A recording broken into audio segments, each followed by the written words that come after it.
எனக்கு டாட்நெட்டில் பேசிக்ஸ் ஒன்றுமே தெரியாது, ஆனால் அப்ளிகேஷன் மட்டும் நல்லா பண்ணணும். ஸோ பேசிக்ஸ் எல்லாம் கவர் பண்ணேன். எனக்கு கிடைச்ச ட்ரெயினர் சூப்பராக சொல்லிக் கொடுத்தாங்க. என்ன டவுட்னாலும் மேம் கால் பண்ணிடும், உடனே அவங்க ரெஸ்பாண்ட் பண்ணுவாங்க.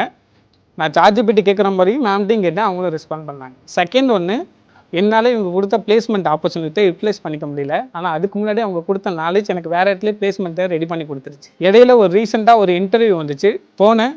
ஃபஸ்ட்டு இன்டர்வியூலேயே பாஸ் பண்ணிட்டேன். எனக்கு ஒரு சூப்பரான ஒரு ஜாப் இப்போ எம்என்சியில் ப்ளேஸ் ஆகிருக்கேன். லைஃப் டைம் பிளேஸ்மெண்ட்டுன்னு சொல்லியிருக்காங்க. மேம் நம்ம மேலே எனக்கு தேவைன்னா கண்டிப்பாக நாங்கள் வந்து நிற்பேன், நீங்கள் எனக்கு பண்ணி கொடுக்கணும். ஸோ உங்கள் மைண்டில் ஏதாச்சும் டவுட் இருந்துச்சுன்னா நீங்கள் ட்ரைனர்ஸ் கூட டிஸ்கஸ் பண்ணிட்டு அதில் ரிலாக்ஸ் ஆகிக்கோங்க. நம்ம பேமெண்ட் பண்ணிட்டோம், இவங்க சரியாக சொல்லிக் கொடுப்பாங்கிற மைண்ட் செட்டில் இருக்க வேணாம். எனக்கும் ஸ்டார்டிங் அப்படி தான் இருந்துச்சு. உங்களுக்கு அப்படி இருந்துச்சுன்னா கிளியர் ஆகிருக்கும்னு நினைக்கிறேன். நீங்கள் வேணால் பாருங்கள், யாராச்சும் ஒரு ஆள் இதை போல் வந்து பேசி இல்லை எல்லாரும் பேசுவீங்க. Okay, thank you.